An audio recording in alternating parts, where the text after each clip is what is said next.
नाज़रीन अस्सलाम वालेकुम। फैसला सुप्रीम कोर्ट से होगा। शाह खावर की बातें नून लीग की रहनुमा ज़फ़रुल्लाह खान से बर्दाश्त ना हो सके। आइए आपको दिखाते हैं तलत हुसैन और शाह खावर क्या कहते हैं।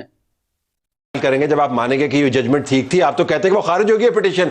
रिव्यू फाइल करने का मतलब ये है कि आप उसको इंडोर्स करेंगे ना, कि आपका फैसला मानते हैं। देखिए मैं बताऊं रिव्यू का स्कोप क्या है। मैं एक जजमेंट से कहता हूं कि जजमेंट में गलती है, तो मैं जजमेंट में गलती को रेक्टिफाई करने के लिए सुप्रीम कोर्ट की रिव्यू करूंगा ना, कि आप इस गलती को आप गलत कह रहे हैं। वो तो गलती है ही नहीं ना, वो तो जजमेंट है ही नहीं। आपका तो यही मौक़िफ़ है। देखिए मेरा मौक़िफ़ इससे भी आगे है और हमारी पार्टियों का भी इससे भी आगे है। हम ये कहते हैं आप और मेरी लड़ाई होती है, हम इनके पास जाते हैं, ये जज है, ये जज रहे भी हैं माशाल्लाह, लेकिन अगर मेरी और जज साहब की लड़ाई हो जाए और फैसला भी जज साहब ने करना हो तो मैंने कहाँ जाना है। मैं तो ये पीट रहा हूँ, कोई बोले या ना बोले, इस सारे करिए की इब्तदा खिश्ते अव्वल चूँ कोनद मेमार कज, जब पहली ईंट टेढ़ी रखी जाती है ना, हज़रत शेख सादी शिराजी मुल्तानी फरमाते हैं कि ता सुरैया मीरवद इबार कज, आसमान तक दीवार टेढ़ी जाती है। पनामा से इस पट्टा बिठाया गया और 63 तक आए। वो इस जदों में हम जाते हैं अदालत में कंट्रोवर्सी ख़त्म करने के लिए, वहाँ कंट्रोवर्सी जनरेट हो रही हैं, इसलिए मैं कहता हूँ आप ज़रा पीछे हटें, बस करें। जज साहबान पीछे हट जाए ना। हाँ, लेकिन वो तो मुकम्मल तौर पर घुस गए। मैं इस हद तक इनकी इस बात से अल्लाह करे, अगर इनकी बात मान के, मुझे और इतराज़ हो सकते हैं, अल्लाह करे इनकी इतराज़ मान के अगर वो पॉलिटिशियन को स्पेस दें, मैं फिर कहूँगा। ये कहना कि अभी बैठो, कल बैठो, आज फैसला करके लाओ, ये नहीं। सियासतदान अपनी पेस से चलते हैं, और अगर फ़र्ज़ किया मेरा सरबराह है शहबाज शरीफ साहब, वो फैसला कर लेता है, हमारी सर्टिफिकेट कमेटी का मेंबर हो, हम कहाँ जाएंगे? हमारे राइट्स नहीं है कि हमें वैलेंटाइन बुलाया जाए, हमसे मशवरा किया जाए? इतनी कोई जल्दी नहीं है। और फिर बहुत जल्दी है, आपको पता नहीं है। आखिरी बात, हमें ये क्यों कहते हैं आपस में बैठे? मैं ये कहता हूँ आप भी आपस में बैठे। मेरे सामने पाकिस्तान बार काउंसिल के इलेक्टेड मेरे लीडर ने खड़े होकर कहा कि जज साहब आप हमें कहते हैं आप मिलके बैठे सारे, आप तो नहीं बैठ रहे, आप मेहरबानी करके। वो जज है ना, वो नहीं बैठ। नहीं यार, ऐसा नहीं है बिलाल महबूब साहब, ये कोई सेक्रेड काउ नहीं रह गई। नहीं, वो तो बिल्कुल सेक्रेड काउ अगर है तो अवाम है, बस अल्लाह के। बिलाल महबूब साहब, आपको आवाज आ रही? जी आ रही, बिल्कुल सर, इतनी देर से आवाज ही सुन रहा हूँ। ये आई एम सॉरी, जरा लीगल मामलात को हमने तय करके आपके पास सियासी मामलात लेके आना था।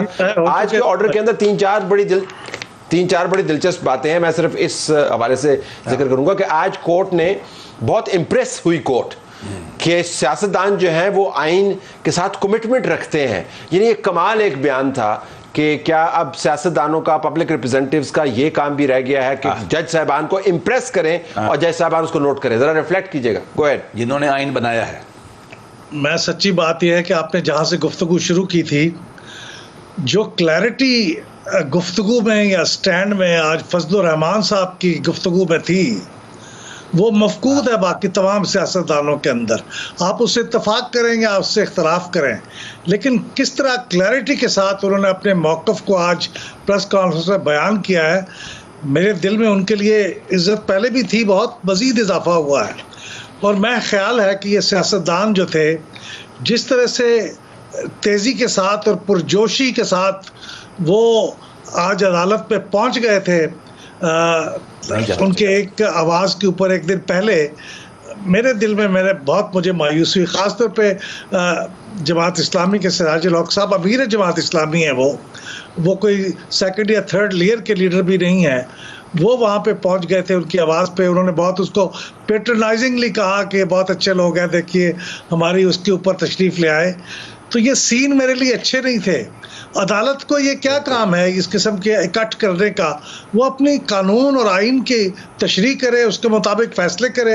ये सियासतदानों को इकट्ठ कर लेना और फिर हिंट देना कि ये आप रिव्यू फाइल कर दें, फलां कर दें, ये सियासत है या ये अदालत है?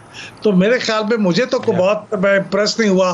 और फिर उनके 2 दिन 3 दिन की कार्रवाई में कई ऐसे ऑब्जर्वेशंस हैं।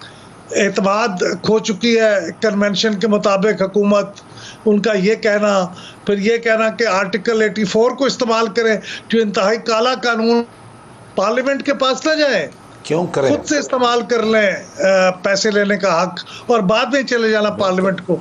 ये कैसी अदालत है? یہ کیسے احکامات ہیں جو وہ دیے جا رہے ہیں. تو یہ سارا کچھ انتہائی مایوس کن تھا میرے لیے. تو طلعت صاحب میں اگر اس کے بارے میں کوئی تبصرہ کروں. سراج الحق صاحب کا آپ نے ذکر فرمایا 2014 میں، بس صرف آپ کو مواد تھوڑا سا دیتے ہوئے آپ تبصرہ بے شک جاری بھی رکھ سکتے ہیں کہ 2014 میں عمران خان کا جو فیمس یا انفیمس دھرنا تھا، اس کی ابتدا لاہور سے یہاں تک آنے میں سراج الحق صاحب نے ضمانت دی تھی کہ وہ اس سے آگے نہیں جائیں گے. فیض آباد سے لے کے 0 پوائنٹ تک ضمانت دی تھی کہ اس سے آگے نہیں جائیں گے. 0 پوائنٹ سے لے کے ریڈ زون تک ضمانت دی کہ اس سے آگے نہیں جائیں گے. جی بالکل. تو پھر جب ریڈ زون میں پہنچ گئے تو پھر اس کے بعد جو ضمانت دینے والا تھا وہ موجود نہیں تھا. میں صرف یہ جاننا چاہتا ہوں کہ دوسری جماعتوں کو ریپرزینٹ کرنے کی کیا ضرورت تھی اپنے آپ کو؟ چلے سراج الحق صاحب نے کر دیا، حکومتی جماعت بھی موجود ہے، باقی اتحادی بھی موجود ہیں، ان کو جانے کی کیا ضرورت تھی آپ کے خیال میں؟ میرے خیال میں سراج الحق صاحب کو تو جانے کی تھوڑی سی جسٹیفیکیشن بنتی تھی کہ وہ پی ڈی ایم کا حصہ نہیں ہے، انہوں نے کوئی پوزیشن نہیں لی ہوئی تھی. باقی جماعتوں کی تو کوئی جسٹیفیکیشن نہیں تھی، انہوں نے اس پورے کیس میں ایک پوزیشن لی ہوئی تھی اور اس پوزیشن کے بالکل اباؤٹ ٹرن تھا یہ، وہاں پہ چلے جانا، ان کے سامنے پیش ہو جانا اور پھر اپنی تعویلیں پیش کرنا. میرے خیال میں بالکل یہ طریقہ نہیں تھا. ان کو چاہیے تھا کہ وہ کنسلٹیشن کرتے آپس میں پہلے، جو انہوں نے نہیں کی. غالباً اپنی پارٹیوں سے کرتے، اپنے کولیشن میں کرتے اور ایک باوقار طریقے سے اگر جانا بھی ہوتا تو جاتے. میرے خیال میں بہت ہیسٹ میں گئے ہیں، بہت تیزی میں گئے ہیں. اس سے سیاسی جماعتوں کا پہلے بھی ہمارے ملک میں عدالتوں کے سامنے جب پیش ہوتے ہیں تو بہت عزت پہ اضافہ نہیں ہوتا. تو آج تو اور بھی ایک ثابت ہوا کہ اس پہ اضافہ نہیں ہوا، تو ان کو نہیں جانا چاہیے تھا. شاہ خاور صاحب اس پوائنٹ، خاور صاحب یہی ہم نقطہ ریز کر رہے تھے کہ یہ جو تکبر کو آپ فیڈ کرتے ہیں اور جب آپ جا کے گڑ گڑاتے ہیں، جب ان کا دروازے پہ آپ دستک دیتے ہیں، پھر ان کو کہتے ہیں جی کہ ہم یہ کچھ کر سکتے ہیں، تو وہ پھر آپ کو کان سے پڑھ کے گھماتے ہیں. That's the issue with the petition that you had. Talat صاحب میں ایک دونوں سے حضرات سے کوشچن کروں گا، اپنے بھائیوں سے، بیرسٹر ظفر اللہ صاحب سے بھی اور احمد بلال محبوب صاحب سے بھی. یہ کہتے ہیں کہ ان کو آج بڑی مایوسی ہوئی ہے کہ یہ جتنی لیڈرشپ ہے وہ عدالت میں چلی گئی ہے اور انہوں نے ایک نقطے پر پہنچنے کے لیے مفاہمت کا جو ہے ایک اندیہ دیا. کیا ان کے لیے وہ سچویشن زیادہ آئیڈیل ہوتی کہ آج جو یہ بینچ ہے جنہوں نے فیصلہ کیا ہوا ہے 4 اپریل 2023 کا، اس میں وہ کنٹیمپٹ آف کورٹ کا نوٹس ایشو کرتے وزیر اعظم کو، اور اس میں کنٹیمپٹ آف کورٹ کا ایشو کرتے کیبنٹ کو، پارلیمنٹ کے ممبرز کو، اور ایک یہاں پہ ایک وار شروع ہو جاتی. کیا آپ کے لیے وہ ایک آئیڈیل ایک ماحول ہوتا جس سے کہ پاکستان کی سیاسی عدم استحکام میں اور جو ہے وہ اضافہ ہوتا، آپ کی معاشی مسائل میں جو ہے وہ اضافہ ہوتا، عدم استحکام ہوتا؟ میں یہ کہتا ہوں کہ یہ جو ایک پلیٹ فارم ہماری پٹیشن سے مفاہمت کا سپریم کورٹ کے اندر بھی اگر جا رہا ہے، تو میں سمجھتا ہوں کہ یہ اس سینیریو سے بہت بہتر ہے جس کی میں آج نشاندہی کر رہا ہوں. آپ کے میں کلیئرٹی ہے کہ اگر یہ نہ کرتے تو یہ ہو جاتا. دیکھیں میں آپ کو بتاؤں کہ یہ آپ نے ان کو رستہ دینا ہے. دیکھیں کن کو رستہ؟ دیکھیں آج سپریم کورٹ نے کیا کہا. نہیں کن کو رستہ دینا ہے؟ سپریم کورٹ کا رستہ دینا ہے. آپ نے سپریم کورٹ کو رستہ بالکل دینا ہے، اس لیے بھی دینا ہے. سپریم کورٹ کو کیوں رستہ دینا ہے؟ میری آپ تھوڑی سی تحمل سے سن لیں. بتائیے. بات یہ ہے کہ ججمنٹ ہے غلط ہے، میں بھی کہتا ہوں غلط ہے. اس ججمنٹ کو کون ٹھیک کرے گا؟ پارلیمنٹ ٹھیک کرے گی. کیا جلسے میں آپ کنونشن میں ٹھیک کریں گے؟ No. The platform is the Supreme Court of Pakistan. آپ نے سپریم کورٹ آف پاکستان میں ہی جانا ہے. میں نے کل بھی یہ بات کی، میں نے کہا جو 3 رکنی بینچ تھا، میں نے کہا ان سے غلطی یہ ہوئی ہے کہ ان کو ریویو فائل کرنا چاہیے تھا. ریویو کے ساتھ آپ کو ایک لیگل کورس میں آپ کو لے آتے. ریویو کے بعد پھر آپ کے پاس یہ تھی کہ اس پہ لارجر بینچ بنا دیتے اگر وہ ریکویسٹ کرتے، تو یہ تمام مسائل حل ہو سکتے. تو یہ تمام گھمسان کا رن جو ہے 3 ججز کی ججمنٹ، غلط ججمنٹ کو رستہ دینے کے لیے بنایا گیا. اس پوری سچویشن سے رستہ دینے. وہ کس نے بنائی ہے سچویشن دیکھیں جس نے بھی بنائی ہے. اگر جہاں پہ کہہ دیا نا وہ غلط ججمنٹ نے بنائی. دیکھیں جہاں پہ بھی غلطی ہے، یہاں پہ ریویو میں بہت ساری، دیکھیں یہاں پہ ریویو میں بہت ساری ججمنٹس بالکل اپوزٹ. اب اس پہ کنٹیمپٹ پہ آئیں جی ذرا. میں دونوں بات. پہلی بات تو یہ ہے، میں ٹیکنیکل باتوں پہ نہیں جانا چاہتا، لیکن ایک پوائنٹ اٹھایا جلدی سے عوام کو جواب دے دوں. ریویو کے جہاں بھی لکھا ہوتا ہے نا، پہلی لائن ہوتی ہے آپ it's own or by application. تو اگر ریویو خود بھی اگر ان کو پتہ ہے تو وہ کر سکتے ہیں. میں اس بحث میں جاتے ہیں، خود ریویو کر سکتے ہیں. ہر لا میں پہلی لائن یہی ہوتی ہے ریویو کی. لیکن میں اس بحث میں نہیں جاتا، یہ بڑی میرے نزدیک چھوٹی بات ہے. بات یہ اور ہے، بات یہ ہے کہ دنیا انسانی تاریخ میں 3 نقطہ ہے نظر رہے ہیں. ڈیوائن رائٹ حکومت کا کہ اللہ نے بنایا، میں ملا عمر سب ہم سب ایسے ہی ہیں، پاکستان کے بہت سارے لوگ ہیں. एक होती है रूल बाई पावर, बादशाहत, जितनी फौज से लेकर सारी, ये दुनिया मुस्तरद कर चुकी है। अब रह गई रूल बाई कंसेंट कि मैं सोशल कॉन्ट्रैक्ट में मैंने स्टेट बनाई है। जब मैंने सोशल कॉन्ट्रैक्ट में स्टेट बनाई है, मेरा तो थीसिस यही है कि पाकिस्तान में इसको किसी ने माना नहीं है, एस्टेब्लिशमेंट नहीं मानती। एस्टेब्लिशमेंट कौन है? बड़ा भाई फौज, फिर अदालत हिस्सा है उसका, और उसके बाद सिविल सर्विस सीनियर, वो मानते नहीं है। ये जो कार्रवाई सारी की सारी सुप्रीम कोर्ट में हो रही है ना, वो है यही क्या कि आप आवाम हैं क्या? You are nobody. हमारे पास डंडा है, हम कर देंगे।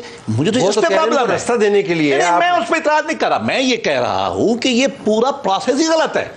उन्होंने the way they treat prime ministers, पार्लियामान ने, मैं बिलाल साहब से कहता हूं, मैं तो कहता हूं कि पार्लियामान को पहले खड़ा होना चाहिए था, देना कंटेम्प्ट। ये जंग अभी एक स्टेज तंग आके पार्लियामान बोलना शुरू किया और हुकूमत ने, ये कंटेम्प्ट का नोटिस दें, ये मामला आगे बढ़े। जदलियाती मालियत के तहत ये कट्टी कट्टा निकले, और अभी भी चलो सेटलमेंट हो भी जाती है इस पिटीशन के थ्रू। फिर भी मैं कहता हूँ एक कदम तारीख आगे बढ़ी है, पार्लियामान ने स्पाइन पैदा की। तो नाजरीन, आपने senior anchor person Talat Hussain और शाह खावर की गुफ्तगू सुनी। नाजरीन, इस वक्त नून लीग और पीडीएम का जो इलेक्शन ना कराने का प्लान था वो सुप्रीम कोर्ट ने फाश कर दिया। सुप्रीम कोर्ट ने कहा आप लोग जो भी हर्ब इस्तेमाल करें, लेकिन इलेक्शन 14 मई को होंगे। नाजरीन, ये लोग कभी फंड्स कभी सिक्योरिटी का बहाना बनाते हैं, लेकिन असल वजह ये है ये लोग इमरान खान की मकबूलियत से इस तरह खौफजदा हैं, अगर ये इलेक्शन में गए तो इन लोगों की सियासी मौत होगी। लेकिन नाजरीन, दूसरी तरफ ये सुनने में आ रहा है कि नून लीग ने 14 मई को इलेक्शन का बाइकाट किया है, लेकिन ये लोग अपने उम्मीदवारों को आज़ाद उम्मीदवार की हैसियत से उतार रहे हैं, ये लोग ताकि अपना थोड़ा इज्जत बचा सकें।